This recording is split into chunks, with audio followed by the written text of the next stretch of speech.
Nah, oke.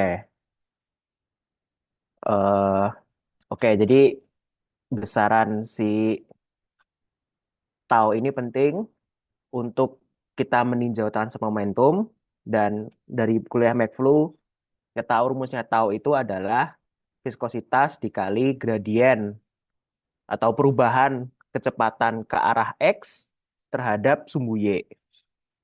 Tapi kalau kita lihat juga misalkan rumus dari transport thermal, di mana kita itu biasanya concernnya adalah apa ini istilahnya flux calor, ya kan? Flux calor.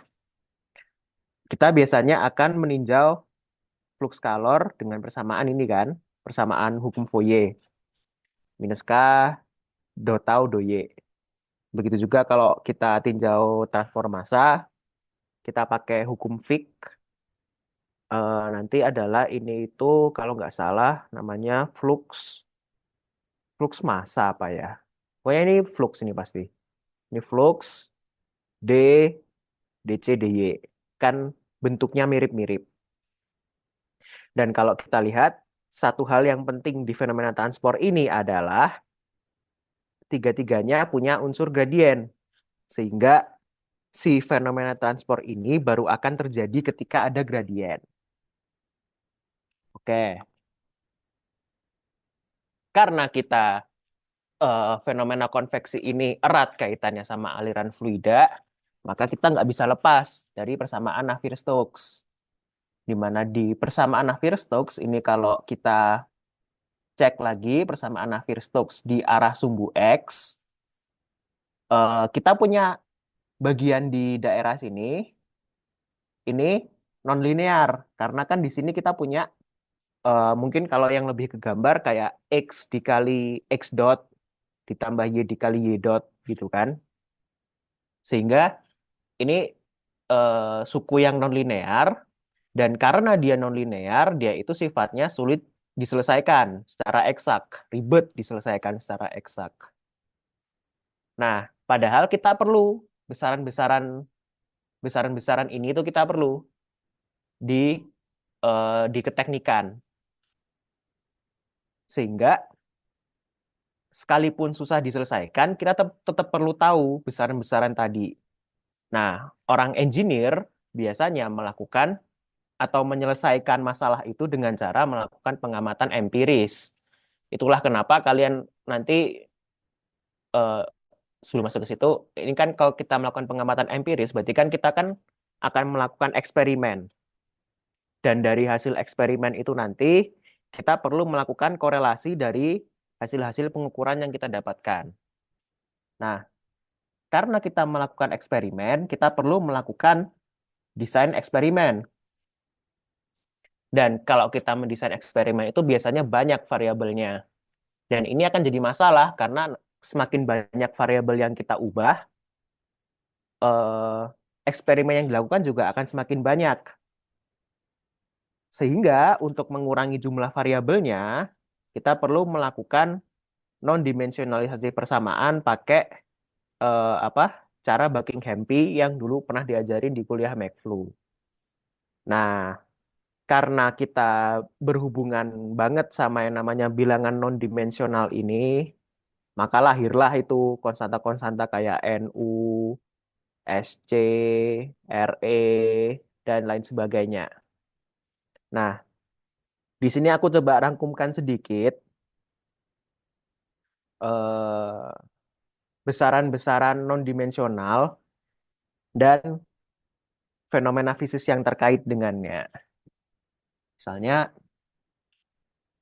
di sini kalau kita tertarik sama kita ingin meninjau kecepatannya, jadi kita ingin meninjau momentumnya juga, maka besaran atau bilangan non-dimensional yang nantinya akan mengkarakterisasi fenomena kecepatan ini atau momentum ini adalah ada bilangan Reynolds dan bilangan Rayleigh.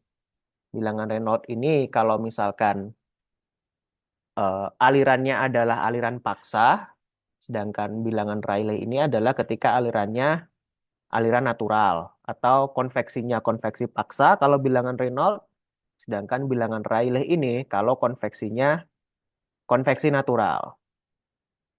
Dan kalau kita ingin ingin meninjau fenomena perpindahan momentum, nanti kita akan concernnya di besaran koefisien geser. Dan dari koefisien geser ini nanti kita bisa tahu besaran shear stress yang biasanya ingin diketahui kalau kita ingin meninjau eh, transfer momentum di aliran. Misalnya ini kalau kaitannya sama yang namanya FSI atau Fluid Solid Interaction. Teman-teman kita di Dirgantara suka suka mencari hal-hal seperti ini. Nah, sedangkan kalau kita ingin meninjau fenomena thermal atau transport kalor, dan ini kan ya Pak Naren pasti mengeluarkan soal-soal teori lah. Dia itu kalau kita ingin meninjau transfer thermal, maka nilai atau bilangan non-dimensional yang mengkarakterisasi transport thermal di bukan bukan alirannya sih sebenarnya. Kalau ini kan bilangan Prandtl ini sebenarnya lebih terkait sama karakter fluidanya. Karena kan si Prandtl ini kan biasanya tergantung sama sama sama T kan. Prandtl sebagai fungsi T. Jadi kalau kalian cek tabel pun biasanya pada T tertentu dia sudah tahu bilangan Prandtl-nya biasanya berapa. Nah, kalau kita sedang meninjau fluida dengan bilangan Prandtl tertentu, maka besaran yang biasanya kita concern atau bilangan non-dimensional yang kita pengen tahu adalah bilangan Nusselt. Di mana dari bilangan Nusselt ini nanti kita bisa tahu koefisien konveksi termalnya kan. Dan kalau kita tahu koefisien konveksi termalnya, biasanya kita bisa dapat flux kalornya itu sendiri atau bahkan si kalornya itu sendiri. Sehingga mencari mencari bilangan Nusselt ini jadi penting. Sedangkan kalau yang mau kita tinjau adalah transfer massa melalui difusi, maka yang mengkarakterisasi proses itu adalah bilangan Schmidt ini dan ya analog dengan thermal karena tadi rumusnya juga sama persis. Yang bisa kita cari bilangan non-dimensional yang perlu kita concern adalah bilangan Sherwood. Dan dari bilangan Sherwood ini nanti kita bisa dapat koefisien transport massanya. Dan perlu diingat juga karena ini itu berdasarkan eksperimen, maka eh, bilangan-bilangan ini itu sifatnya spesifik per kasus. Jadi itulah kenapa di buku dibedakan dan kalau kalian lihat di buku acuan itu di akhir bab 7, 8, 9 iya nggak ya?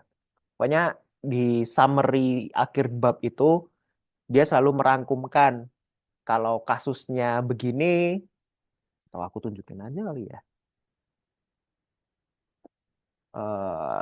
Summary. Nih, dia kan selalu menunjukkan kan, kalau bilangan Nusseltnya segini, maka ini spesifik untuk kasus begini. Kalau bilangan Nusseltnya begini, dia spesifik untuk kasusnya begini. Itu juga ada di bab 7 dan bab 9 harusnya. Sehingga bab konveksi ini sebenarnya menguji kemampuan kalian untuk mencari tahu ini sebenarnya kasusnya seperti apa. Maka menurutku kita bisa merangkum atau menyimpulkan bahwa yang perlu kita lakukan untuk menyelesaikan bukan persamaan, untuk menyelesaikan permasalahan konveksi, terutama untuk memakai bilangan-bilangan yang dihasilkan dari hasil korelasi, itu kita bisa mulai dari mencari tahu karakter fluidanya dulu. Dan ini tuh biasanya dikasih tahu entah di soal, dan kalau nggak dikasih tahu di soal harusnya bisa kita cari di tabel. Biasanya kan tabelnya harusnya juga udah dikasih di soal. Dan biasanya kita perlu concern sama row. Row ini kan biasanya ntar row sama mu ini nanti. Row sama nu. Ini kan nanti bisa dipakai untuk cari Reynolds, bisa dipakai untuk cari enggak Prandtl udah ada di sini. Ini nanti Kak buat nyari H koefisien konveksi ketika bilangan Nusseltnya udah diketahui, T kita perlu tahu karena dia thermodynamic state, jadi spesifik fluidanya gimana, A juga pasti tahu nanti. eh ini kan untuk nyari bilangan Rayleigh nanti. Kalau udah tahu fluidanya gimana, kita harus cari tahu alirannya itu gimana yang dikarakterisasi pakai bilangan Reynolds atau Rayleigh. Dan kalau kita ngomongin dua ini kan pasti kaitannya sama laminar dan turbulen. Karena kalau laminar dan turbulen aja udah beda itu pasti eh, nilai-nilai konstanta engineeringnya. Mau koefisien gesek, mau Nusselt, mau apa, pasti beda semua. Ketika dia laminar atau turbulen. Dan biasanya di tabel ini juga dikasih tahu kondisinya. Nah, dikasih tahu kan, dia itu hanya berlaku ketika Reynolds-nya berapa. Ini juga kasih tahu, ini juga dikasih tahu. Sehingga ini juga perlu dicari. Tinggal nyarinya di kondisi fluida yang seperti apa. Setelah tahu bilangan yang mengkarakterisasi alirannya, kita ya bisa mulai meninjau. Kalau kita meninjau thermal, ya kita carilah si bilangan Prandtl. Kalau kita meninjaunya massa, kita bisa carilah bilangan Schmidt. Karena biasanya nanti si Nusselt atau Sherwood ini bergantung pada nilai dua ini. Atau pokoknya bergantung sama karakter aliran sama karakter fluidanya. Setelah kita hitung bilangan yang mengkarakterisasi aliran ini, kita bisa hitung, kita sudah hitung juga bilangan yang mengkarakterisasi fluidanya pada state itu, bisa kita hitung bilangan Nusselt atau Sherwood-nya. Dan ya lagi-lagi ini sesuai dengan kasus yang diberikan. Karena beda beda kasus kan beda rumusan Nusselt dan Sherwood ini. Dan kalau udah dapat bilangan Nusseltnya, tinggal cari bilangan, sorry, tinggal cari koefisien konveksinya, koefisien konveksi kalor atau massa. Ini L-nya adalah karakteristik length ya, dan nilainya itu juga tergantung dari geometri. Ntar harusnya aku bahas karakteristik length. Ini itu kalau pipa bentuknya lingkaran, nama pipa bentuknya kotak beda. Kalau pipa, kalau lingkaran sama kotak beda, arah alirannya juga ngaruh nanti kemana L-nya ini. Tapi harusnya ada geometri-geometri yang itu aja, yang harusnya udah ada yang merumuskan L-nya ini berapa. Setelah dapat hanya, biasanya kan kita concern ke Q-nya berapa. Tinggal masukin rumus yang sudah kalian gunakan selama 4 bab mungkin, ya kan? Itu, jadi 6 tahap ini itu seharusnya cukup umum untuk kalian pakai menyelesaikan persoalan konveksi internal, eksternal, atau natural. Seharusnya. Nah, aku langsung kasih contoh aja ini penerapan. Penerapannya gini deh. Soalnya gini. Jadi ada aliran angin di kanal. Kanal itu kan bahasa Inggrisnya duct, ya, DUCT. Kanalnya sifatnya panjang. Jadi L-nya ini aku pakai ini aja deh. Jadi panjang ini itu maksudnya L-nya lebih besar, jauh lebih besar dari W dan R lebih besar dari H biasanya. Dan bentuknya persegi. Jadi kanalnya bukan pipa yang biasa kita lihat, bentuknya persegi. Panjang sisinya 0,2 meter. Ini kan dari gambarnya juga 0,2, 0,2. Terus dia punya suhu permukaan di luar kanal sebesar segini. Dan jika kanalnya tidak terinsulasi dan terpapar udara suhunya segini, berapa perpindahan kalor? Berarti kan ini kan yang diminta adalah apa? Q per, ini jelek banget. Q per L ya kan? Atau jangan L yang ini, L-nya gini. Q per L pada kanal. Nah,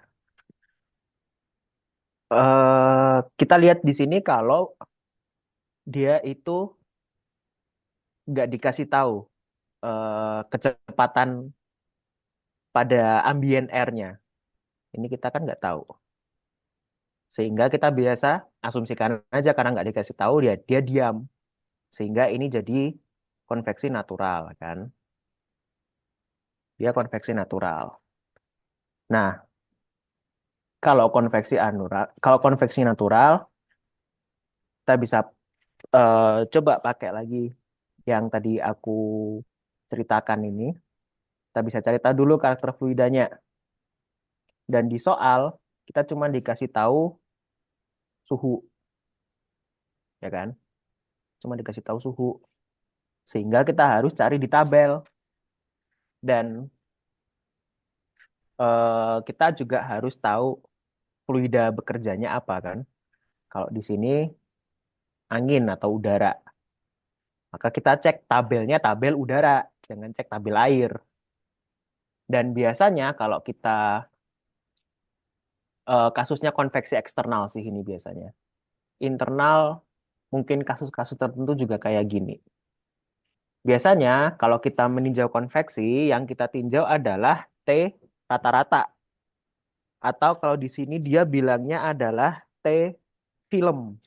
Karena kan kasus kasus konveksi itu kalau misalkan kita punya plat, ini misalkan konveksinya konveksi paksa, ada udara, ini kan dia akan membentuk boundary layer kan. Nah, T film itu maksudnya T yang ada di dalam boundary layer. Karena di sini kan ada T di free surface, sedangkan di sini ada T di surface. T film itu dianggap T di antara keduanya. Yang besarnya aritmatik mean dari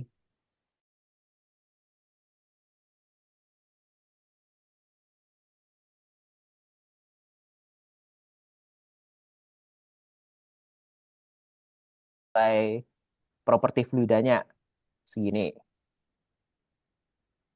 Nah, setelah kita tahu karakter fluidanya, kita mau cek nih. Setelah tahu karakter fluidanya, kita mau cek karakter alirannya. Kita hitung pakai RE atau Rayleigh. Dan karena alirannya adalah aliran konveksi natural atau konveksi alami, kita pakainya bilangan Rayleigh. eh oh ya, sebelum masuk ke situ, kita lihat nih fenomena fisikanya di sini kan gimana ceritanya ini? Di sini kan ada ada ada pipa yang dibiarin aja gitu kan. Sehingga nanti kalau kita lihat suhu suhu pipanya itu kan lebih kecil daripada suhunya si T tak hingga. Sehingga kalau suhu pipanya lebih kecil berarti kan ini T apa berarti T kanal kurang dari T tak hingga. Berarti kan dia si kanal ini mendinginkan si fluidanya kan, si mendinginkan si angin di sekitarnya. Sehingga kalau kita lihat yang bagian yang bagian yang ini, bagian yang ini sama yang bagian yang ini, itu kan kita bisa anggap dia sebagai suatu plat vertikal. plat vertikal yang karena dia mendinginkan, berarti kan kalau dia didinginkan, row udaranya jadi lebih besar dari row sebelumnya kan. Dan kalau row-nya lebih besar kan dia dia tuh cenderung cenderung apa berarti? Cenderung tenggelam kan. Dia cenderung geraknya ke bawah. Sehingga di sini makanya aku tuliskan arah alirannya ke bawah karena dia itu mendinginkan udara di sekitarnya sehingga ketika udara didinginkan dia sifatnya lebih berat daripada sifat udara di yang jauh di dekat ya yang jauh dari plate yang jauh dari plate-nya ini kan sehingga yang dekat di plate dia akan tenggelam ke bawah sedangkan yang di jauh ya udah biasa-biasa aja. Nih, ini kan berlaku di kedua kanalnya, sisi kanalnya. Yang tadi aku bilang yang nggak mau. Yang di sisi sini sama sisi sini. Nah, terus yang terjadi di sisi atas sama bawahnya itu kan kalau kita lihat di baik di keduanya itu kan kita bisa anggap sebagai horizontal plate. eh di tapi di buku itu sekalipun dia horizontal kita perlu membedakan dia itu yang dingin di mana, yang panas yang mana. Karena ini dua-duanya dingin, kita tinggal bedain mana yang di atas, mana yang di bawah. Kenapa perlu dibedain? Ya karena alirannya kan bentuknya beda. Ketika kita punya plat yang bentuknya di atas, dia kan akan mengalirnya dari sini ke samping kanalnya kan. Sedangkan kalau platnya di bawah, ya udah dia tinggal jatuh aja ke bawah, nggak lewat samping gini kan, dia langsung jatuh aja ke bawah. Itulah kenapa dia perlu dibedakan mana yang platnya di atas, mana yang di bawah. Nah, setelah tahu eh, kasus-kasusnya, kita bisa cari karakter alirannya pakai bilangan Rayleigh karena dia sifatnya kan konveksi alami. Ya udah tinggal masuk rumus aja.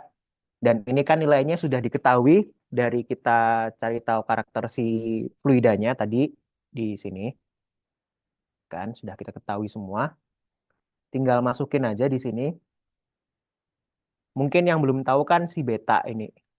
Si beta ini adalah 1/T film. Jadi T filmnya kan tadi rumusnya kan ini. Tinggal 1/ini dihitung. Lalu L-nya sama. Ya, kalau ada L pasti karakteristik length. G-nya ya konstanta percepatan gravitasi 9,8. Setelah dimasukin, ketemulah nilainya segini. Dan setelah kita tahu karakter alirannya, nah setelah kita tahu karakter alirannya, kita karena kita ingin meninjau thermal, kan di soal tadi yang ditanya adalah berapa perpindahan kalor. Kita mau cari tahu Q per L-nya. Berarti kan fenomenanya adalah fenomena thermal. Maka yang kita cari adalah bilangan Prandtl-nya.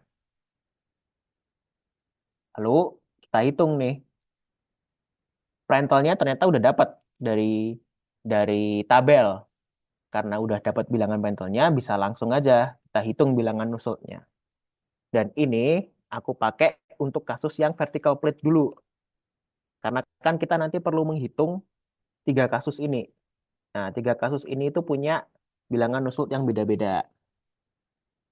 Nah, aku pakai rumus bilangan Nusselt untuk vertical plate. Dan ini tuh rumusnya ada di persamaan 9,27 di buku Incropera. Dan ingat juga ini tuh berlakunya hanya ketika bilangan Rayleigh-nya kurang dari 10 pangkat 9 atau mendekati juga nggak masalah kan ini. Oke, rumusnya kayak gini. Kita Rayleigh-nya tahu, kita Prandtl-nya tahu. Dapat nih hasilnya berapa. Tinggal dihitung. Nah, apa berarti? Kalau udah punya bilangan Nusselt dan kita udah tahu hasilnya berapa, tinggal kita hitung apa ini koefisien konveksi termalnya untuk vertical plate dengan rumus bilangan Nusselt kali K kali L. L-nya karakteristik length, dan kalau kasusnya vertical plate itu kan berarti yang ini, berarti ya tinggal hanya aja ya karena dia vertical plate. Ini udah pakem lah. Vertical plate karakteristik length-nya adalah hanya panjang dari vertical plate itu sendiri. DL-nya 0,2, K-nya ini kita dapat dari tabel tadi sebesar ini, sebesar ini. Ingat satuannya udah baku pakai meter sehingga L-nya juga harus dalam meter. Kita hitung dulu dapat hanya berapa untuk vertical plate. Udah dapat satu kasus, geser ke kasus lainnya. Kasusnya horizontal plate-nya kan. Nah, untuk horizontal plate ini di persamaan 9.29 dikasih tahu bahwa untuk horizontal plate karakteristik length-nya adalah ini luas permukaan dari horizontal plate-nya dikali dari keliling plate-nya. Dan luas permukaannya kan ya tinggal panjang kali lebar kan. Panjang kali lebar. Berarti kalau kita lihat atas kan karena kita meninjau yang ini itu ya udah tinggal W dikali L. Tinggal W dikali L. Kelilingnya ya udah keliling persegi 2W tambah 2L. Persegi panjang, sorry. 2W tambah 2L. Tapi tadi juga gue dikasih tahu bahwa pipanya itu pipa yang panjang. Sehingga L-nya itu jauh lebih besar nilainya daripada W. Sehingga kalau kita lakukan operasi ini, biasanya kita sering simplifikasi pakai mana mana variabel yang berpengaruh aja. Ini kan W kali L ya udah. Kita mau biar L-nya tuh hilang gampangnya itu. Maka W-nya harus tetap ada di sini. Tapi di sini yang di bawah ini kan si si 2W jatuhnya kan akan jauh lebih kecil dari 2L kan. Sehingga ini bisa diabaikan. Dan kalau kita abaikan ya udah tinggal tinggal 2L aja yang pengaruh. Maka L-nya kita bisa coret tinggal W per 2. Dan nilainya 0,1 meter. Nah, hitung lagi bilangan Rayleigh-nya. Karena kan eh, bilangan Rayleigh yang tadi kita hitung itu hanya berlaku pada aliran yang mengalir di vertical plate ini. Sehingga kalau kita pindah kasus, maka bilangan Rayleigh-nya juga akan berbeda. Karena kan karakteristik length-nya beda. Mana tadi? Nih. Nah, masukin nilai L yang baru ke bilangan Rayleigh, dapat bilangan Rayleigh yang baru. Baru kita tinjau untuk atas sama yang untuk bawah. Sama aja, kita tinggal pilih rumus bilangan Nusselt yang tepat. Kalau yang upper ini, aku ceknya di persamaan 932. Dan ini hanya boleh dipakai ketika bilangan Rayleigh-nya di antara 10.000 sampai berapa sih ini? 1 miliar. Sampai 1 miliar dan bilangan pentolnya lebih dari atau sekitar 0,7. Dan di mana bilangan pentol kita kan 0,707 kalau nggak salah. Nah, ini kan bilangan pentol kita 0,707. Sehingga kita bisa pakai rumus ini untuk dapat bilangan Nusselt. Tinggal dihitung aja, masukin. Habis itu hanya juga sama. Ini kan tadi rumusnya adalah ini Nusselt kali K kali L. L-nya pakai yang 0,1 tadi. K-nya sama karena fluidanya sama kan. Begitu juga dengan yang lower, pakai bilangan Nusselt yang cocok. Ini aku lihatnya di persamaan 930. Boleh dipakai kalau memenuhi ini. hitung juga bilangan H-nya berapa. Sama caranya. Nah, karena yang tadi ditanyakan kiper L, maka kita pakai aja rumus Ki yang biasanya sudah kalian gunakan lama itu.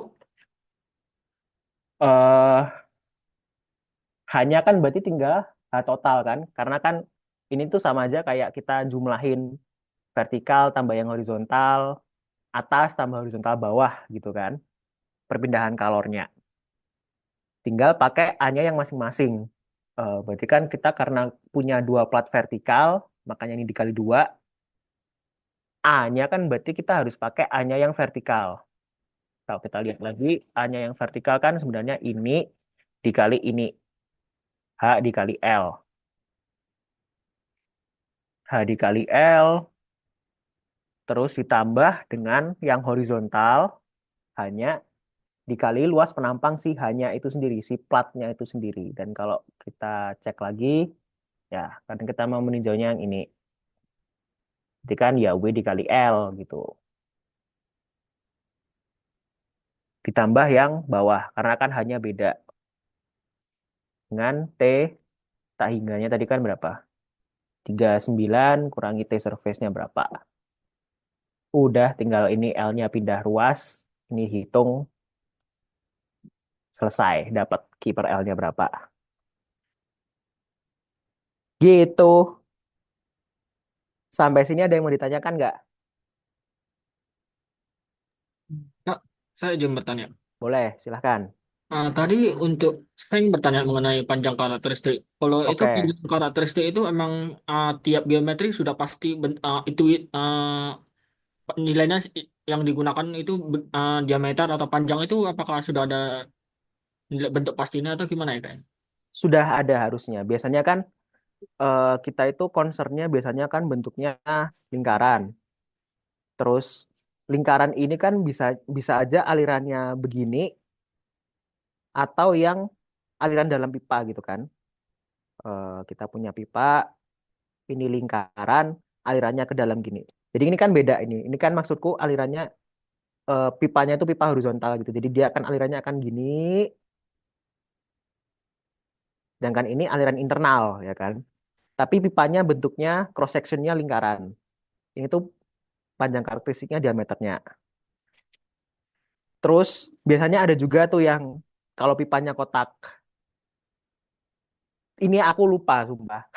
Apa panjang karakteristiknya itu apa? Aku tuh nyoba nyoba nyari tabel yang merangkum panjang karakteristik ini, cuman aku nggak nemu.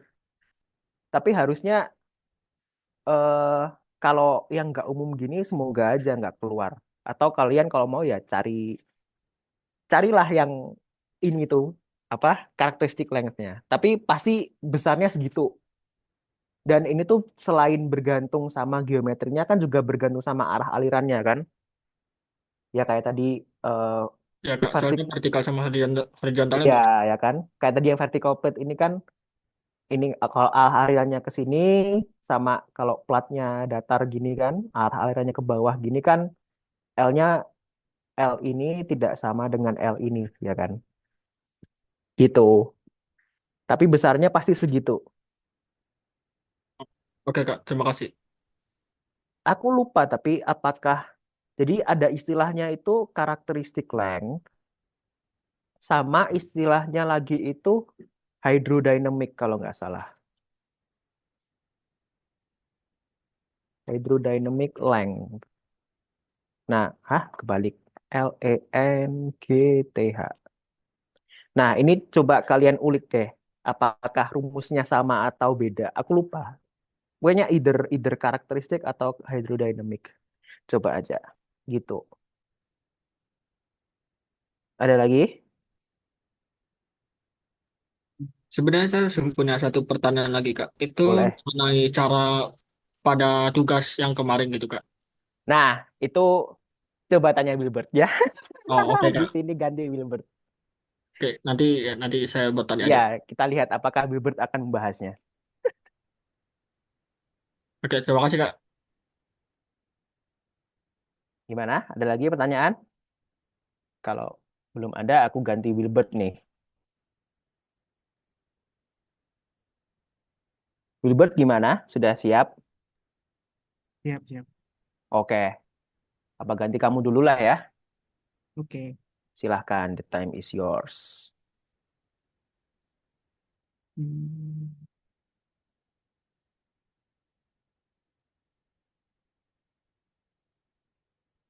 oke. Ya, mungkin aku langsung mulai aja. Jadi tadi juga udah dibahas ya sama Kak Dios tuh mengenai yang bab 9 dan udah rekap juga sih sebenarnya dari yang mau aku bahas gitu. Oke, mungkin kalau di aku tuh aku lebih bahasnya bab 7 dan bab 8. Di mana bab 7 itu adalah konveksi internal intinya dan bab 8 tuh intinya konveks. Sorry ini kebalik. Harusnya yang bab 7 itu konveksi eksternal, bab 8 itu konveksi internal. Oke. Eh, nah, tapi sebelum, jadi kan ujiannya itu dari bab 6 ya. Nah, kalau di buku, bab 6 itu lebih membahas ke dasarnya dari konveksi internal dan eksternal, yaitu boundary layer. Nah, mungkin aku ini ya, kayak eh, merekap gitu. Eh, Sebenarnya di McFlu juga kalian tuh udah diajarin, maksudnya kalian udah mengenal lah gitu istilah boundary layer dan aliran laminar, aliran turbulen gitu. Nah, jadi untuk kasus konveksi eksternal biasanya itu eh, apa ya? Kan ini ada udara nih, kayak udara tuh dipaksa buat ngelewatin si plat ini gitu. Ataupun mungkin gak harus plat sih, kayak mungkin pipa-pipa atau apa gitu. Nah, tapi mungkin untuk kasus yang gampang itu, ini gambarnya plat ya. Nah, jadi di plat ini, itu tuh eh, ada dua boundary layer gitu. Yang pertama adalah boundary layer untuk kecepatan velocity, dan yang kedua adalah boundary layer untuk thermal gitu. Jadi, masing-masing boundary layer itu berbeda ciri khasnya. Nah, mungkin untuk yang velocity boundary layer ini udah cukup banyak lah ya dibahas di McFlow gitu. Jadi mungkin di apa di bahasan TKM ini lebih banyak membahas ke thermal gitu. Oke, mungkin ini eh, boundary layer itu kan berarti daerah yang sebenarnya profil alirannya tuh belum konstan gitu. Nah, kalau misalnya kalian lihat nih, ini kan apa ya, ada garis yang membatasi gitu. Nah, sebenarnya kalau di atas ini, semua dari kecepatan udara itu udah sama gitu. Kecepatan fluida itu udah sama. Tapi pas di profil ini, nggak sama gitu. Makanya ada yang laminar, ada yang turbulen. Nah, khusus untuk apa boundary layer di plat ya, plat yang ini. Nah, itu tuh ada bisa dibagi tiga gitu. Laminar, transisi, turbulen. Yang dimana laminar itu ya apa si profilnya itu masih eh, inilah masih konstan gitu. Cuman kalau misalnya yang transition itu udah ada yang turbulen gitu, tapi belum sepenuhnya.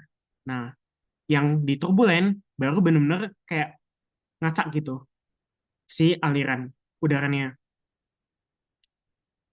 Nah, jadi buat kita menentukan suatu batasan, kita biasanya menggunakan bilangan Reynolds untuk menentukan, oh ini tuh alirannya masih laminar nih.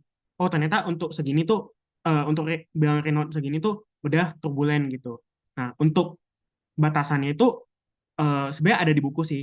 Nah jadi disebutin kalau misalnya untuk flat plate, flat plate itu tuh dari 10 pangkat 5 sampai 3 kali 10 pangkat 6. Jadi ya sekitar 100.000 sampai 3 juta lah gitu.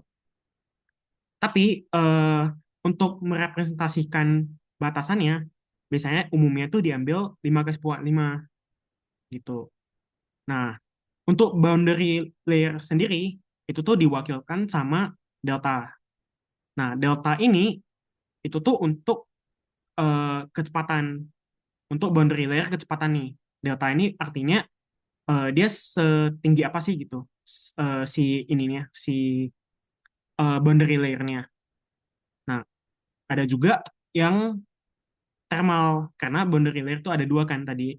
Nah, untuk yang thermal tuh biasanya ditandainnya delta, terus ada ini apa eh T-nya lah, T kecilnya gitu. Ada indeks T-nya gitu. Nah, jadi sebenarnya ini tuh spesifiknya sih sebenarnya. Jadi ini kan ada rumusnya nih, kayak delta T sama dengan delta dikali bilangan Prandtl dipangkat min sepertiga gitu. Nah, ini khusus untuk flat plate dan laminar. Dan temperatur yang digunakan untuk mencari bilangan Prandtl-nya adalah T-film gitu. Oke, mungkin next dulu. Nah, oke, jadi seperti yang udah pernah dijelasin juga ya, kayak di McFlu gitu. Bahwasannya biasanya tuh untuk apa ya? Kita untuk menentukan pengaruh variabel satu dengan variabel lain tuh biasanya kita menggunakan dimensionless parameter untuk analisisnya karena nggak ada satuan gitu. Jadi jauh lebih gampang. Nah, jadi dimensionless parameter tuh banyak.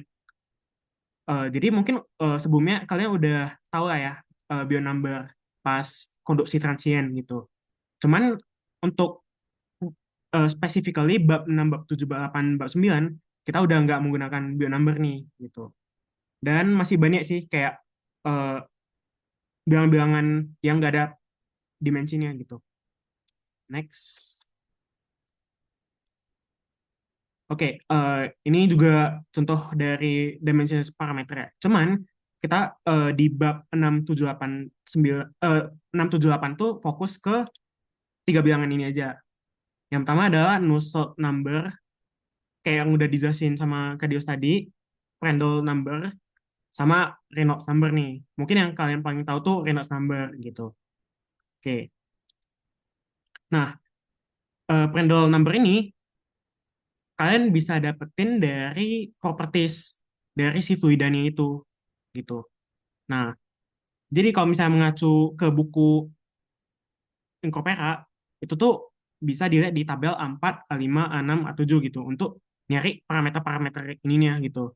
Nah, parameter kayak CP, terus mu, terus K gitu. Nah, itu biasanya didapat dari temperatur, temperatur dari si fluidannya gitu. Nah, sama juga kayak Reynolds. Oke. Nah, karena dua dua apa dimensional parameter ini bisa dicari dengan menggunakan tabel, yang dimana acuan kita untuk mencari informasi parameter-parameter ini bisa kita dapatkan dari nilai temperatur gitu. Tapi untuk Nusselt number sendiri nggak bisa kita cari nggak bisa kita cari karena eh, ada H kan. H-nya itu kita nggak tahu. Nah, sebenarnya H itu yang kita cari gitu. Karena kan kita mau menghitung konveksi gitu. Di mana konveksi itu kan eh, butuh koefisien konveksi kan gitu. Jadi eh, sama kayak yang udah dijelasin Kak Dios tadi, biasanya itu kita nyari ini dulu bilangan Reynolds, bilangan Prandtl, baru akhirnya kita eh, cari nih Nusselt number-nya melalui profil aliran ataupun yang lain-lain gitu. Baru didapatlah H-nya gitu. Baru kita biasanya menghitung laju kalor gitu. Nah, ini eh, juga apa ya? Ini dari buku Incopera juga di bagian summary di bab 7. Jadi, kalau misalnya dilihat, ini tuh ada delta, ini ada coefficient friction, ini Nusselt nih, Nusselt, dan ya masing-masing dari apa tabel ini ada kegunaannya masing-masing. Jadi contoh nih, mungkin untuk yang persamaan 7-19 itu tuh geometrinya tuh harus flat plate dan kondisinya tuh harus laminar gitu. Dan eh, temperatur yang digunakan tuh temperatur film gitu. Nah, ada juga yang eh, dia tuh bergantung sama bilangan lain. Contoh nih, dia bergantung, ini kan Nusselt nih, nyari Nusselt itu bergantung terhadap Prandtl nih gitu. Jadi Prandtl-nya tuh harus lebih besar dari 0,6 baru bisa digunakan persamaan yang ini untuk mencari Nusselt gitu. Nah, jadi Nusselt itu sendiri itu juga dibagi dua. Jadi ada Nusselt yang dia lokal dan ada yang average gitu. Jadi kalau simpelnya, kalau misalnya lokal itu ibaratnya kalian cuma meninjau satu titik gitu. Kalau average kalian meninjau rata-rata dari si bidangnya gitu, dari geometrinya. Nah, mungkin yang paling sering dipakai sih sebenarnya ini sih, tiga ini. Jadi untuk yang laminar, laminar, laminar, untuk kondisi masing-masing gitu. Next. Nah, ini juga ada yang untuk turbulen, turbulen, dan untuk geometri yang lain-lain. Jadi sebenarnya ini tuh kalau misalnya ada cheat-sheet-nya ya dicatat aja gitu, karena ini ya penting lah gitu. Gak mungkin kalian hafalin juga. Next. Oke, mungkin aku langsung ke soal ya. Soal bab 7 dulu. Eksternal. Jadi mungkin aku ngambil soalnya itu yang paling gampang dulu dan yang paling sederhana dari PR kalian gitu, dari nomor satu dulu. Nah, jadi intinya sebenarnya ini masih kayak tadi sih, kan ini flat plate ya, flat datar gitu.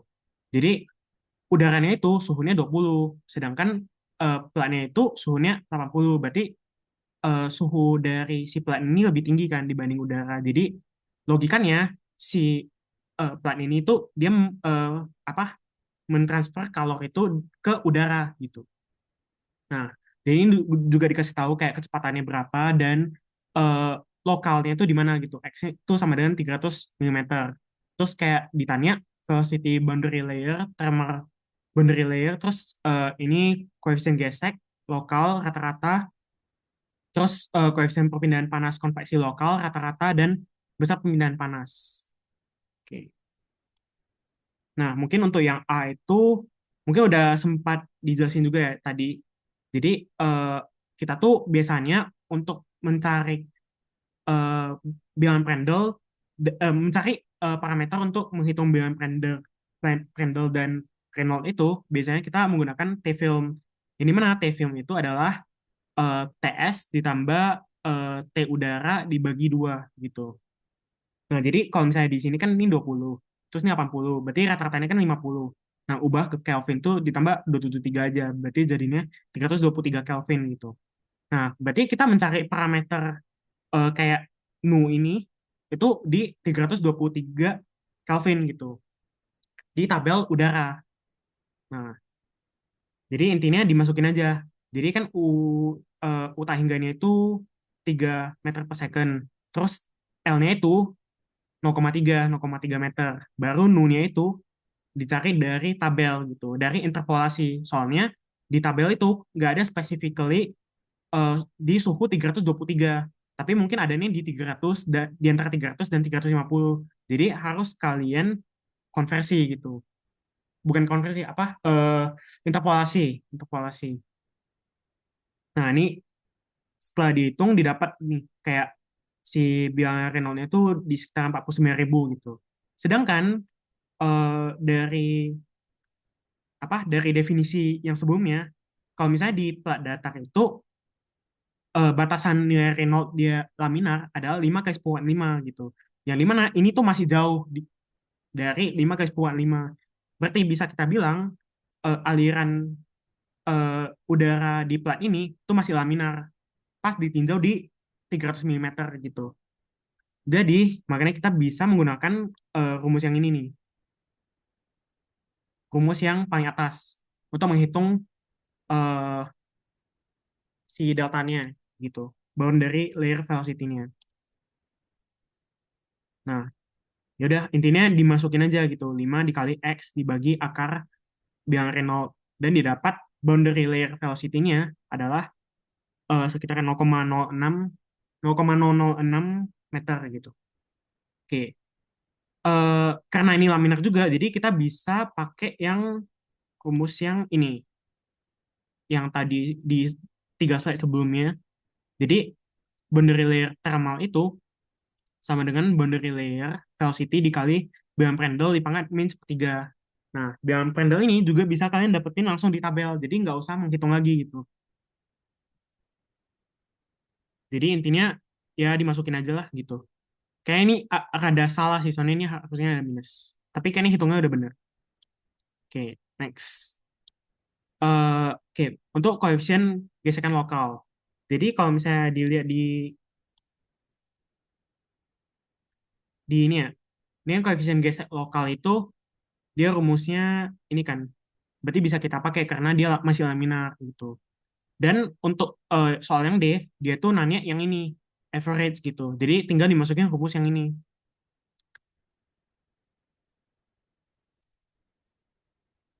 Oke, nah ya intinya tinggal dimasukin aja sih, kayak si rumus-rumusnya tuh dimasukin aja, baru dapat gitu kayak koefisiennya. Oke, next. Nah, untuk yang E itu, nah kan ditanya ya, ini koefisien perpindahan panas konveksi lokal, berarti ditanya itu Hx gitu. Nah, dari definisi bilangan Nusselt sendiri, itu tuh sama dengan Hx dikali L per K gitu. Sebenarnya ini X sih. Nah, karena L-nya itu ditinjau di 0,3 meter, makanya L-nya itu 0,3 gitu. Jadi Hx itu sama dengan K dikali Nusselt dibagi L. Makanya L-nya itu di bawah kan, 0,3. Dan apa K itu juga dicari dari tabel. Nah, setelah diinterpolasi, pokoknya intinya dapat nilai K-nya itu 28 dikali 10 min 3 gitu. Baru bilangan Nusseltnya sendiri ya tinggal dimasukin aja gitu. Baru dapat eh, si H konveks, apa H lokal itu di 6,12. Nah, caranya sama juga kayak yang E gitu. Pokoknya kalau misalnya ditanya rata-rata ya tinggal dimasukin rumus rata-rata aja. Oke, mungkin untuk yang perpindahan, besar perpindahan panas berarti ditanya kalor ya. Nah, kalor itu berarti Q sama dengan H dikali delta T dikali A gitu. Biar satuannya watt. Ini lupa ditulis satuan sih. Tapi ini harusnya watt gitu. Mungkin ada salah ngitung juga ya, cuman kurang tahu. Nah, tapi intinya dimasuk-masukin aja angkanya gitu. Berarti kan HX-nya itu ya dipakai HX rata-rata karena kita meninjau besar perpindahan panas yang terjadi di plat kan gitu. Makanya kita pakainya rata-rata, bukan di satu titik aja. Nah, intinya ini dimasukin A-nya itu adalah 0,3 dikali satu gitu karena lebih banyak satu kan. Baru dikali delta T. Delta T itu 80 min 20 jadinya 60. Oke. Nah, sebenarnya soal ini tuh cuman ya literally cuman masuk-masukin rumus. Jadi ini tuh soal yang versi yang paling gampang lah gitu. Kalau misalnya kalian ujian tuh ini bakalan paling gampang gitu soalnya. Oke, mungkin next ini ambil soal dari buku ya. Nah, intinya tuh sebenarnya mirip sama yang tadi. Nah, cuman ada eh, gimmick-gimmick tambahan nih gitu. Jadi ada modul, jadi mana yang di mana modul ini tuh dia apa ngeluarin panas nih gitu. Tapi apa ngeluarin panas tuh cuman di daerah yang ini doang gitu. Nah, jadi sebenarnya sama sih rumusnya. Kayak kita awalnya tuh nyari T-film dulu. Karena ini tuh yang paling penting buat kita menghitung segalanya gitu di konveksi. Oke, setelah dihitung nilai T-filmnya, baru kita cari bilangan Reynolds-nya. Nah, bilangan Reynolds tuh ya interpolasi aja gitu. Interpolasi nilai nu tuh di 360,5 Kelvin gitu. Nah, V ini adalah 30 karena V itu kan kecepatan dan panjang karakteristik dari ini tuh ya ya udah berarti kita ambilnya eh, ini ya karena kan eh, modulnya itu kan di tengah ya jadi asumsinya ya kita ngambil yang pokoknya perwakilan aja gitu jadi 0,7 ditambah 50 dibagi 2 gitu jadi kita ngambil panjang karakteristiknya itu di sana baru nilai nu itu tadi didapat dari interpolasi dua ini nih nah ini kan kalau misalnya di tabel di Incopera tuh dia ini kan kayak bacanya nu dikali 10/6 gitu. Tapi kalian mengambil nilainya itu kebalikannya. Jadi contoh gini, ini kan nu-nya di bawah nih. Nah, berarti setelah interpolasi tuh didapat di antara ini tuh nilainya 22,0729 gitu. Nah, beda sama buku-buku yang lain. Jadi kalian tuh harus kebalikannya. Jadi kayak dikali 10 × 6 gitu. Karena nilai yang di sini udah dikali 10 × 6. Jadi nilai aslinya adalah bilangan yang di sini dikali 10 × 6 gitu. Semoga ini nggak ada yang salah ya. Soalnya kalau misalnya baca tabel aja salah, itu perhitungannya tuh udah pasti salah semua gitu. Oke, next. Nah, karena bilangan Reynolds ini turbulen, karena batas turbulen itu 5 × 10 × 5. Sedangkan ini tuh 9 dikali 10 × 5 gitu. Udah pasti turbulen kan. Nah, kita pakai rumus yang turbulen gitu. Dimana bilangan pendelnya itu bisa diinterpolasi juga kan. Ini 0,69 gitu. Yang dimana dari bilangan Prandtl dan bilangan Reynolds itu udah terpenuhi lah gitu. Syarat menggunakan rumus yang ini, ya udah berarti tinggal dimasukin aja. Bilangan Reynolds-nya dimasukin, terus bilangan Prandtl-nya dimasukin, didapat Nusseltnya. Nah, dari bilangan Nusseltnya itu cari HX gitu. Nah, karena eh, intinya dia tanya kan power generation di modul ini tuh berapa gitu. Jadi harusnya em, apa kalor yang dibangkitkan di plat ini harus sama dengan kalor konveksi gitu. Jadi mana kalor konveksi itu kan seperti yang kita tahu tuh H dikali TS min delta T gitu. Nah, tapi ini kan heat flux kan. Nah, berarti heat flux itu sama dengan kan power generation itu satuannya watt per meter eh, pangkat 3 gitu. Jadi untuk imbangin satuannya kita harus kali suatu ini nih kayak semacam eh, penetaran satuannya gitu. Yang dimana kalau misalnya kita berdasarkan logika, kan ini tebel ya, tebel dari si platnya itu, yaitu dia A kan nilainya. Ya udah tinggal dimasukin aja, baru diselesain gitu. Dan didapat nilainya sekitar ini. Oke, eh, mungkin untuk yang bab 7 ya gitu sih. Kayak sebenarnya kalau misalnya kalian udah kerjain PR, itu kayaknya soalnya jauh lebih susah gitu. Jadi harusnya kalau misalnya PR-nya dikerjain sendiri, itu bisa sih buat ujian besok. Oke, mungkin ini untuk yang bab 8. Nah, karena tadi bab eh, 7 udah ngebahas eksternal, bab 8 tuh dia ngebahas internal gitu. Jadi mana ini tuh kalian tuh sangat familiar. Jadi mana ini tuh ada di McFull juga. Bedanya sama yang tadi, ya anggap aja ini atapnya tuh nggak ada gitu. Nah, tadi kan itu atapnya tuh nggak ada nih. Kayak, ya udah, nih literally kita cuma meninjau dari luar kan. Nah, ini kita meninjau dari dalam. Jadi, si boundary layer itu, dia tuh ada dua nih, penyebab dari eh, plat yang atas sama plat yang bawah gitu.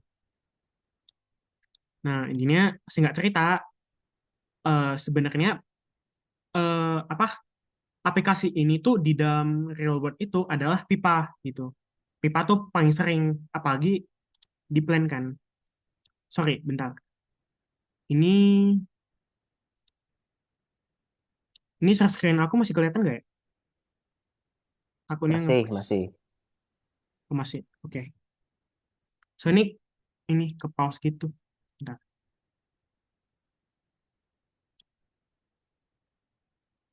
Oke. Oke, jadi ini tuh ada pipa gitu. Nah, pipa itu pastinya dia terpapar sama udara luar kan. Yang dimana udara luar itu bisa jadi dia suhunya lebih rendah, bisa jadi suhunya lebih tinggi dibanding dengan T surface dari si pipa itu. Nah, sedangkan di plan juga di dalam tuh pasti ada fluida yang mengalir, baik itu Kak, gas atau halo, ya, ini, bentar. ini yang ditampilkan Kak masih judul yang TF 2104 rekayasa thermal gitu Kak. Oh gitu, bentar, bentar, bentar. Soalnya tadi ada error gitu. Em, Kalau ini kelihatan nggak? Ya sudah, ini udah bagian pipa Kak. Oke, oke. Sorry, sorry. Ya udah. Intinya di plan itu ada outer flow, ada inner flow gitu. Nah, jadi cara kita menghitung eh, kalor yang kebuang gitu dari pipa ini itu bisa kita cari dengan Q sama dengan ubar dikali AS dikali delta T gitu. Nah, delta T-nya adalah delta T dari si ini nih. Jadi intinya apa? Dia tuh lebih ke logaritmik gitu hitungannya. Karena eh, gini, karena si inner flow ini dia tuh temperaturnya tidak selalu konstan, tapi berubah-ubah setiap waktu gitu. Mungkin gini, kayak karena udara luar itu jauh lebih dingin dibanding udara dibanding fluida di dalam. Jadinya fluida itu dia membuang kalor nih gitu.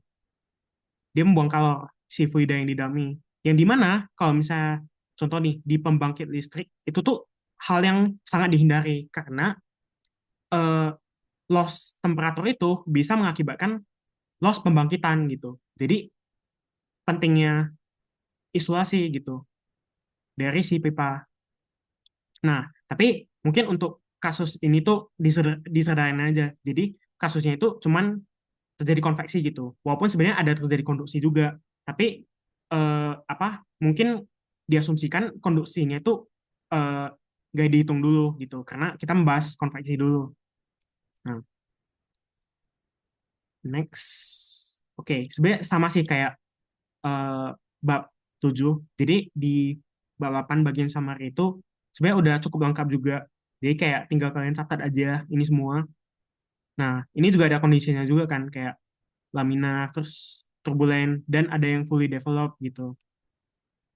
Ada yang belum fully developed, masih entrance region dan yang lain-lain. Oke, next. Mungkin ini langsung ke soal aja ya. Soal yang tadi diminta sama Valen gitu. Nah, tapi ini disclaimer dulu karena aku belum sempat benar-benar kerjain sampai dapat angka panjang pipanya gitu. Nah, mungkin ini aku lebih ke bahas caranya aja ya, cara untuk dapetin si nilai L-nya. Mungkin nanti bakal dilengkapin setelah tutorial ini gitu. Oke, jadi eh, yaudah ini pokoknya intinya kita nyalin si apa rumus yang tadi. Karena kan di soal ini dia itu udara luar itu dia 20 derajat, sedangkan air yang di dalam itu 70 gitu. Nah, ternyata air ini sampai L sekian, dia tuh temperaturnya menurun sampai 30 derajat gitu. Nah, jadi kalau misalnya dari rumus yang ini tuh, berarti kan dia T sahingganya itu kan 20. 20 min eh, T apa T air di ujung ini tuh 30, baru yang inputnya itu adalah 70 gitu. Berarti sebenarnya dari persamaan ini tuh banyak yang bisa kita masukin sebenarnya nilainya. Contoh nih, kan theta itu 20, TM0 TMO itu 30, TMI itu 70. Nah, sebenarnya bagian sisi kiri itu udah dapat nih angka-angkanya gitu. Ini kan eksponen dari minus P dikali L dibagi M dot CP dikali ubar. Nah, P ini adalah perimeter. Perimeter itu keliling gitu. Nah, keliling dari si inilah si cross sectionnya. Nah, berarti kalau cross sectionnya ini tuh kan dia lingkaran ya. Berarti bisa 2 PR, bisa PD. Nah, makanya di sini tuh dimasuknya PD. P dikali diameternya. Yang dimana diameternya diketahui di soal gitu. 0,05 meter. Nah, L-nya ini yang kita cari. Dibagi M dot ini juga diketahui di soal 0,2 kg per second gitu. Nah, untuk CP-nya ini berarti kan harus kita cari kan karena nggak dikasih tahu di soal. Dan ubarnya juga harus kita cari. Nah, ubar ini adalah eh, jadi kalau di bab-bab yang konduksi itu ubar itu kan berarti sama dengan 1 per resistansi total kan dari rangkaian termalnya. Oke, berarti bisa kita cari sebenarnya. Nah, ubar itu ini dengan asumsi kalau misalnya tidak terjadi konduksi ya. tidak terjadi konduksi di pipanya. Karena sebenarnya kalau misalnya mau menghitung konduksi juga, pipanya itu tipis gitu. Dan nggak dikasih tahu tebal pipanya itu seberapa. Cuma dikasih tahu ukuran pipanya gitu. Jadi kalau misalnya kita mau menghitung konduksi juga nggak bisa gitu, karena nggak dikasih tahu si tebal pipanya itu berapa gitu. Nah, makanya diasumsikan si em, apa si rangkaian thermalnya itu terdiri dari H yang di dalam sama H yang di luar gitu. Nah, mungkin ini eh, penulisannya itu Habar ya, karena ini H di setiap titik itu berbeda. Nah, eh, baik itu yang di dalam maupun yang di luar, karena kalau misalnya kita meninjau ini ya, ini kan T-surface nih. Kalau misalnya kita mengabaikan peristiwa konduksi, ya berarti asumsinya si profil dari T-surface-nya ini akan sama dengan profil dari air gitu. Berarti bisa kita bilang kalau misalnya T-surface ini dia makin panjang tuh dia suhunya makin rendah, makin dingin. Yang dimana kalau misalnya kita meninjau T-surface di masing-masing eh, panjang pipanya, ya itu berbeda-beda gitu. Makanya kalau misalnya kita mau menghitung T-film itu pasti beda-beda. Makanya di sini tuh eh, apa? Kalau mau lebih gampang ya berarti kita harus nyari rata-rata gitu. Rata-rata dari sepanjang eh, pipa ini gitu. Nah, untuk CP-nya sendiri, CP kan itu air ya. Dia apa? Koefisien kalor dari air gitu. Berarti secara intuitif ya berarti anggapannya berapa sih kalor yang bisa ditampung oleh air gitu. Nah, CP ini sebenarnya ada di tabel. Tapi cara nyarinya tuh harus pakai temperatur. Nah, kan tadi udah dibilang ya, kayak temperatur di sini tuh beda-beda. Jadi kita ambilnya rata-rata aja gitu. Nah, jadi rata-rata dari input sama output itu kan berarti 70 plus 30 tuh 50 kan. 50 derajat Celcius diubah ke Kelvin ya jadinya 323 gitu. Nah, dari 323 Kelvin ini ya interpolasi aja didapat CP-nya. Nah, sekarang masalahnya adalah di nilai ubar. Karena H0, HO dan HI-nya itu kita belum tahu nih nilainya gitu. Nah, karena sebenarnya soal ini tuh dia menggabungkan bab 7 dan bab 8 gitu. Di mana H outside, H yang di luar itu tuh kita bisa hitung dengan menggunakan yang rumus-rumus yang di bab 7. Sedangkan H yang di dalam itu tuh bisa kita hitung dengan rumus-rumus yang ada di bab 8 gitu. Nah, berarti cara cari apa bilang nusuk untuk yang eksternal karena udara ya, karena yang udara ini berarti kita pakai rumus yang di bab 7 gitu. Oke. Nah, pastinya awal-awal kita harus nyari T-film tapi rata-ratanya gitu.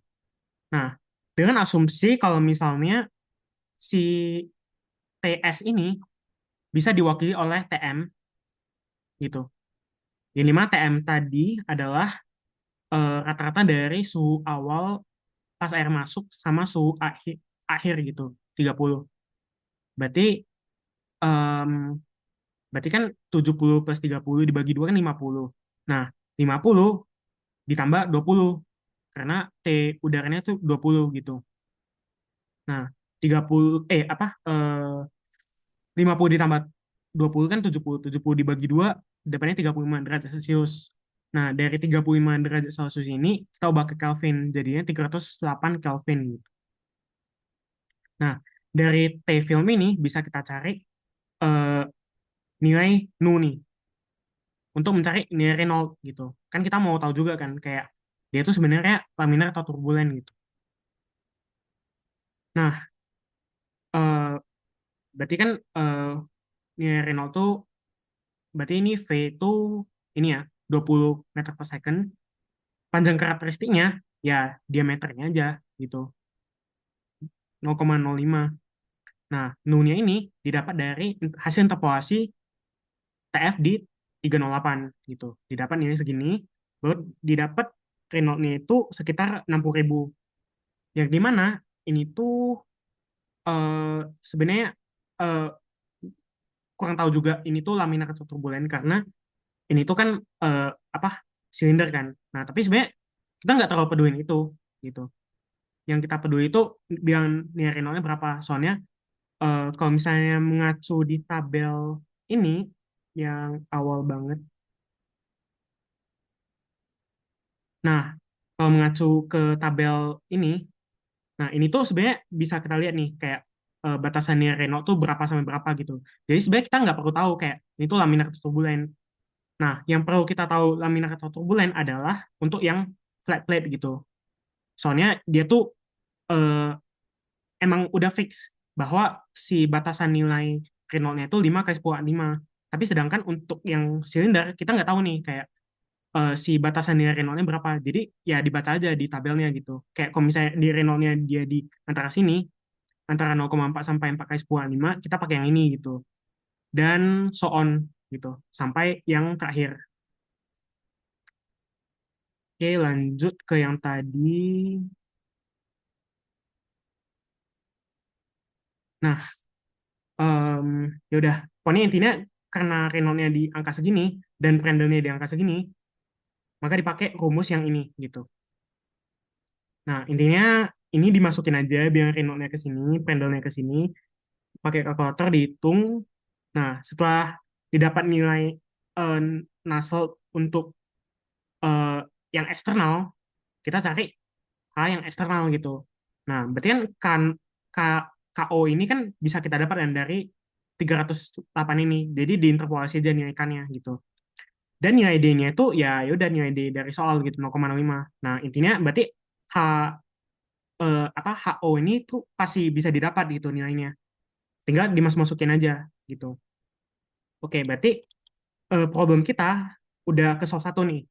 H HO-nya tuh udah pasti dapat gitu nilainya. Sedangkan yang H itu harus kita cari dengan rumus-rumus di bab 8. Oke. Sebenarnya caranya masih sama. Eh, jadi kan untuk mewakili temperatur itu kan berarti kita tadi pakai TM bar. TM bar itu tadi 70 plus 30 dibagi 2 kan. Nah, dia dari nilai itu kita cari nih bilangan Renault-nya. Nah, tapi khusus untuk yang ini, bilangan Renault-nya tuh dihitungnya agak beda. Karena kan awalnya bilangan Renault itu V dikali L dibagi nu kan.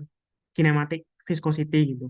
Nah, V ini adalah kecepatan aliran. Sedangkan yang kita punya adalah mass flow gitu. Jadi eh, somehow harus kita konversi dari mass flow ini ke V yang kita mau gitu. Karena V yang di sini itu satuannya meter per second, sedangkan yang di sini masih kilogram per second. Nah, caranya gimana? Caranya ya kayak baca tabel termodinamika aja gitu. Tapi tabelnya itu juga ada di buku Encopera. Nah, tapi sebenarnya bisa disederhanain sih. Nah, jadi kan em, V itu bisa kita konversi jadi M dot dikali V. V kecil ini adalah volume spesifik gitu. Jadi aslinya itu M dot per rho. M dot per rho dibagi A. Itu sama dengan V gitu. Jadi simpelnya gini.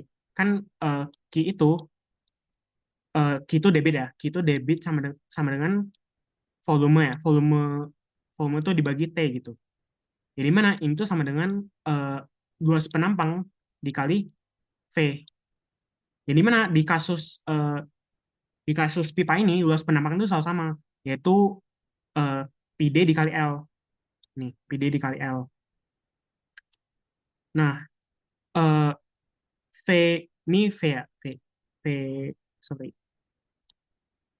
Em,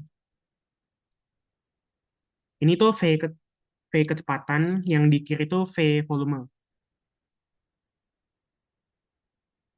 Nah, berarti untuk mencari V kecepatan ini, berarti ya udah intinya V per T dibagi A gitu.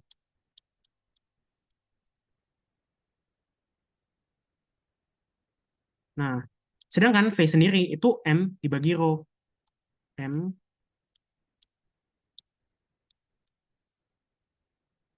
Nah, M dibagi T adalah mass flow yang diketahui di soal. Nah, makanya jadinya persamaannya itu adalah M dot dibagi A dikali eh, phase spesifik karena separuh kan volume spesifik gitu. Nah, kebetulan kebetulan di sini tuh ada rho juga nih karena hasil pecahan dari kinematic viscosity gitu. Karena kinematic viscosity adalah mu dibagi rho. Karena ini tuh sama dengan mu dibagi rho gitu. Jadi eh, rho-nya tuh bisa kita coret gitu. Rho-nya bisa kita coret ini, bisa kita saling cancel lah atas dan bawah gitu. Nah, jadinya intinya disederhanain, jadinya M dot dikali L dibagi mu dikali A. Nah, A-nya sendiri kan tadi PD dikali L. Karena berarti keling ini dikali panjangnya gitu.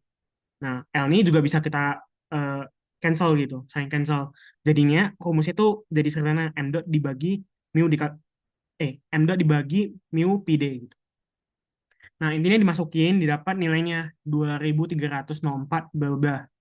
Nah, sebenarnya menurut teori ini tuh sebenarnya udah turbulen, tapi nggak turbulen-turbulen banget karena batas Reynolds di silinder itu dia kan 2300. Sedangkan ini 2304 gitu. Masih lewat dikit lah. Ini pun dengan banyak asumsi sebenarnya gitu. Nah, jadi sebenarnya bisa kita asumsikan si Reynolds itu masih bisa kita pakai rumus yang laminar. Nah, sebelumnya tuh bisa juga dicari nilai bilangan Prendelnya. Nah, tapi tadi karena nggak sempat, jadi kayak ya udah em, bisa dipakai nilai eh, Nusselt untuk yang laminar gitu. Nah, untuk nilai Nusselt laminar itu 4,336. Ini dapatnya dari mana? Dapatnya itu dari sini. Sorry. Em,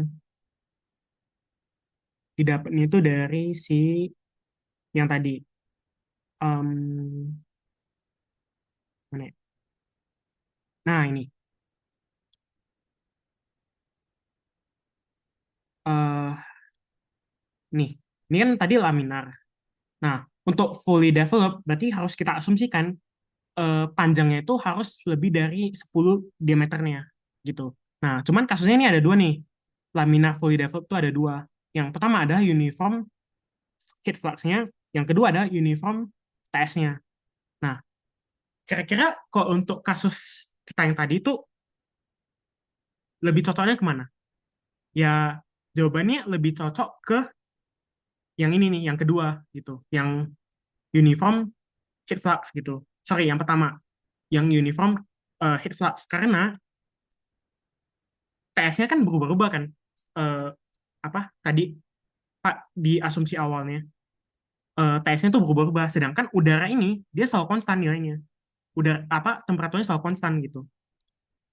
Jadi bisa kita pakai pendekatan yang kedua yang pertama dengan nilai nasalnya itu udah fix gitu 4,36. Nah, sebenarnya ada cara lain untuk ngitung si nasalnya. Nah, eh, tadi kan bisa pakai cara yang ini. Satu lagi bisa pakai cara yang di bawah. Nih, dimasukin cari nasalnya tuh yang ini gitu. Dengan dimasukin apa nilai si bilangan G ini itu tuh definisinya ini D dibagi X dikali Reynolds dikali Prandtl gitu. Nah, sebenarnya kalau misalnya mau lebih presisi, kalian hitungnya pakai ini gitu. Cuman karena tadi dia masih ya bisa dibilang dia masih mendekati 2300 lah. Jadi harusnya yang kalian dapat tuh nggak beda jauh nilainya sama yang ini. Gitu. Oke. Nah, eh, baru setelah dapat naselnya itu ya cari aja si H buat airnya. Nah, setelah dapat H dari airnya, maka kita dapat HO itu kan tadi dari eksternal, H itu dari internal. Cari ubarnya. Nah, dari ubar ubah, terus substitusi CP-nya, udah tinggal dicari L gitu. Terus dapat jawabannya. Nah, nah tapi ini kasusnya untuk apa ya?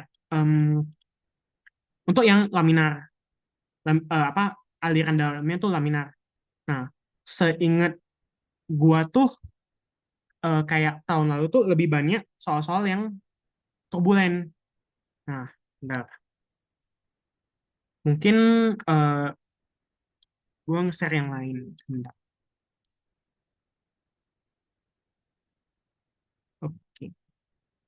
Nah, jadi di PPT dosen itu, nah sebenarnya tadi itu ini ya, itu ada ini sih kayak, kalau nggak salah kayak LC itu sama dengan AC dibagi P gitu. Buat tadi Valeninannya ya, kayak si panjang karakteristik itu sebenarnya dia tuh luas penampang cross section dibagi keliling gitu. Nah, tadi yang, nah ini kan turbulent flow nih. Sedangkan yang tadi itu masih laminar flow. Nah, seingat gua tuh tahun lalu tuh kuis dan UAS itu tuh keluarnya ini semua yang turbulen, di mana ada dua kasus nih. Yang pertama tuh adalah fluid cooling sama fluid heating gitu. Nah, berarti dari kasus yang tadi, eh,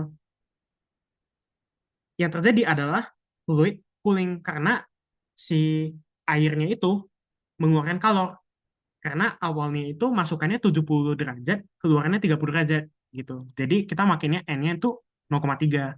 Disubstitusi N-nya itu ke ini, ke persamaan ini. Baru dicari Nusseltnya. Ini syaratnya kalau misalnya Reynolds-nya itu lebih dari 10.000. Sama ini udah fully develop ya, L per D-nya tuh udah lebih besar dari 10. Dan ada syarat dengan Prandtl-nya juga. Eh, Mungkin itu sih gitu. Sama ini kan kalau dari tabel tuh banyak ya kayak propertinya. Dari tabel A4 sampai A6 atau A7 ya. Sebenarnya ini sih yang mau aku tekankan itu adalah ini. Kan tabel A4 tuh lebih banyak kan dia gas gitu. Jadi mana R itu kan udara. Nah, ini kalau bisa jangan sampai salah baca. Karena tadi tuh di soal tuh ada R, ada air, ada udara gitu. Takutnya ini salah baca dan ya gitulah. Jadinya perhitungannya jadi salah gitu. Nah, tapi ini menurut gua ini udah lumayan lengkap sih kayak dari T100 sampai T3000 tuh udah ada datanya semua, jadi tinggal diinterpolasi gitu. Nah, ini juga ada Prandtl-nya langsung, jadi kayak bisa langsung dicari sebenarnya. Kayak yang penting udah ada dapat TF-nya, dicari nilai Prandtl-nya. Ini juga ada viscosity, ini kinematic viscosity, ini ada nilai K-nya, ada alfanya, ada rho-nya, ada Cp-nya gitu. Nah, tapi yang mau gue tekankan adalah di yang air. Karena di yang air itu, dia tabelnya itu mirip sama tabel termodinamika. Yang dimana ada VF, ada VG gitu.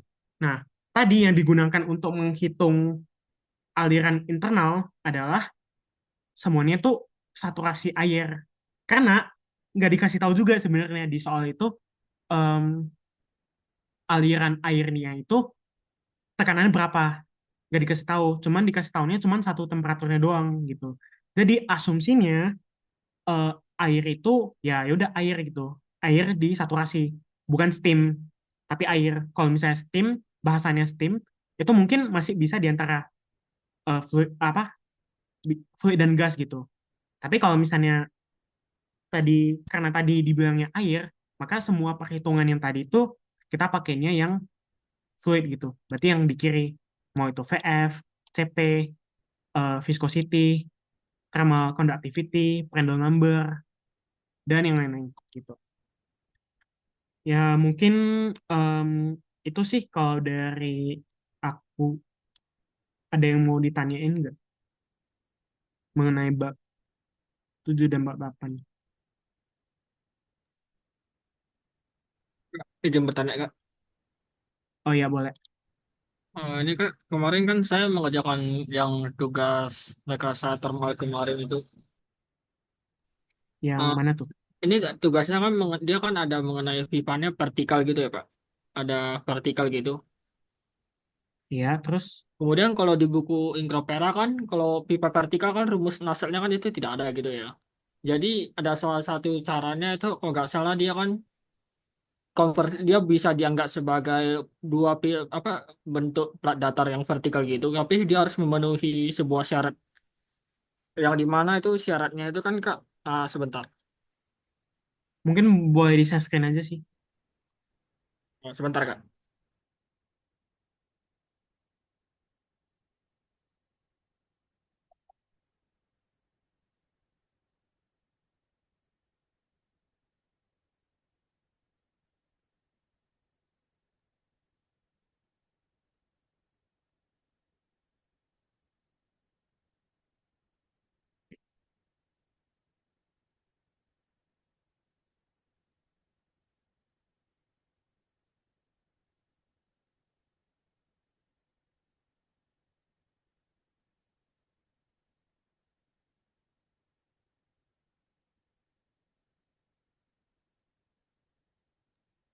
Aku kayaknya tahu maksudmu, No. Coba aku share screen ya.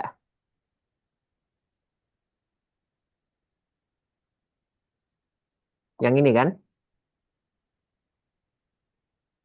Ini bukan. Ya benar Kak. Kenapa?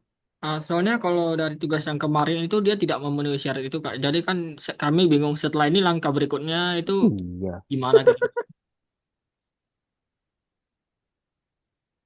Nggak tahu aku. Iya, harusnya harusnya emang dia dia dianggap gini. Harusnya kunci jawabannya di-share kok. Gimana, Bert? Kamu dapat kunci jawabannya nggak, Bert? Dapat dapat. Nah, tuh coba. Ntar tanya Wilbert ya. Ntar aku share aja di Nah, grup. itu. Oh, Kakak ada kunci jawaban tugas yang kemarin Kak? Untuk yang free convection baru dikirim sama Bu Damar sih tadi. Jadi harusnya nanti bakal di-share. Jadi mungkin bisa dari sana aja. Oke, makasih ya Kak. Oke. Ada yang mau ditanyain lagi mengenai yang ini gitu. Mau nanya Kak, Ya boleh. di yang soal ini nih, yang soal yang di slide sekarang, itu tadi cara kita tahu dia TS-nya konstan atau transfer kalornya konstan itu dari mana? Jujur disoalkan nggak di state? Ya. Eh, Itu cara tahu oke dari oke mana? oke oke. Gini gini. Jadi oke. Em, jadi mungkin untuk yang aliran internal tuh agak unik ya. Jadi dia tuh dibagi jadi dua nih. Bentar. Aku share screen lagi. Bentar. Oke. Dia dibaginya jadi dua. Soalnya kalau misalnya yang apa aliran eksternal itu tuh semuanya asumsinya TS-nya konstan gitu. Nah, sedangkan kalau di aliran internal itu ada dua asumsi karena pas menurunkan rumus-rumus empirisnya itu ada dua asumsi yang dipakai, yaitu yang pertama itu Q yang konstan sama yang kedua tuh T-nya konstan gitu. Makanya rumusnya agak beda nih. Nah, jadi untuk kasus yang tadi itu anggapannya em, Q-nya konstan karena gini, karena udara ini dia nggak bakal berubah gitu. Karena ini dikasih tahu di soal V-nya 20 meter per second dan T ambiennya itu 20. Sedangkan kalau misalnya kita ini ya, kayak kita ngebayangin gitu. Si udara ini kan dia ngelewatin si pipa ini. Nah, pipa ini eh itu tuh kayak dia ada gradien temperatur kan dari T yang di sini ke T yang di sini gitu. Jadi 70 ke 30. Nah, gak mungkin dong kayak TS-nya itu konstan. Karena tadi asumsinya apa? Asumsinya tidak terjadi konduksi karena pipanya itu tipis banget gitu. Gak dikasih tahu juga lebar pipanya itu berapa, tebal pipanya itu berapa. Nah, asumsinya em, gradien temperatur di surface ini itu ya bisa kita katakan itu sama sama dengan eh, apa gradien temperatur air gitu. Jadi TS-nya itu pasti berubah-ubah air karena dari sini aja ini inputnya 70, outputnya 30 gitu. Padahal kalau misalnya konstan berarti harusnya 70 kan. Nah, makanya tadi eh, pakai kasus di mana Q-nya konstan, heat flux-nya karena udaranya itu akan terus akan terus terpapar gitu ke si pipanya gitu. Mungkin gitu sih, Dok.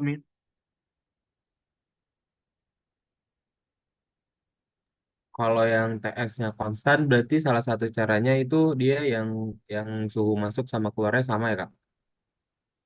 Ya, ya, ya.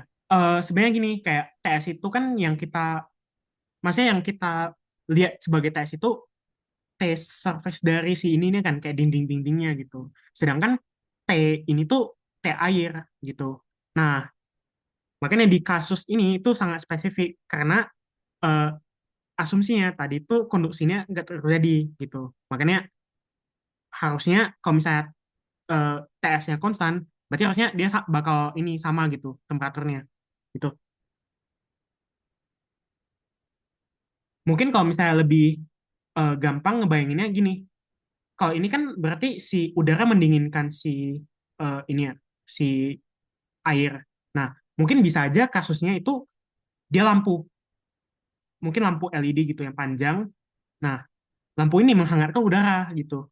Nah, kan kalau misalnya di lampu nggak mungkin ada gradien temperatur. Asumsinya eh, pembangkitan listrik di pembangkitan panas di setiap L ini dia bakal sama kan. Nah, itu mungkin contoh kasus untuk TS-nya konstan gitu.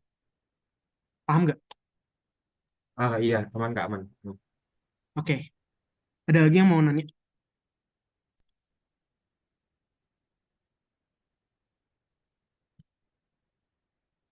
Oke, kalau nggak ada mungkin dari aku cukup sih. Kalau dari Kadias gimana? Ya, cukup kan. Tapi kan pada dasarnya ya tadi kita kalian harus cari dulu karakter alirannya gimana, laminar turbulen, dan dari soal-soal yang kita bahas kan dua parameter itu sangat pengaruh banget tuh kan bilangan karakteristiknya entah Rayleigh entah Reynolds. Setelah itu tinggal cari pokoknya step-step yang tadi lah, step-step yang tadi aku jabarin, aku coba rangkum, terus tabel jangan sampai salah. eh, Lihat bahasanya kan bisa aja air atau air itu kalau bahasa Indonesia yaudah R-nya adalah saturated water yang tadi ditampilkan Wilbert. Tapi harusnya di soalnya udah dikasih tabel lah harusnya.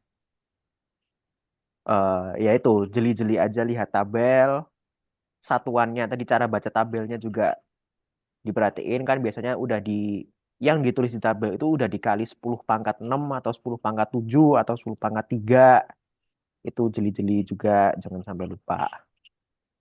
Apalagi Ber? Em, Kayaknya udah nggak ada sih, soalnya Iya kan? contoh Tinggal kasusnya banyak gitu. Jadi iya kayak harus tinggal sering latihan soal. pinter-pinteran milih kasusnya aja buat menerapkan bilangan Nusselt-nya atau bilangan Sherwood-nya. Dan jangan lupa ini dosennya ada Pak Naren, teori pasti keluar. Dibaca lagi coba teorinya. Oke?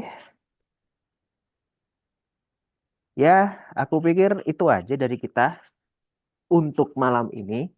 Terima kasih untuk yang sudah datang. Selamat malam ya. Terima kasih, Kak. Yuk. Kalau dulunya Kak. Kak.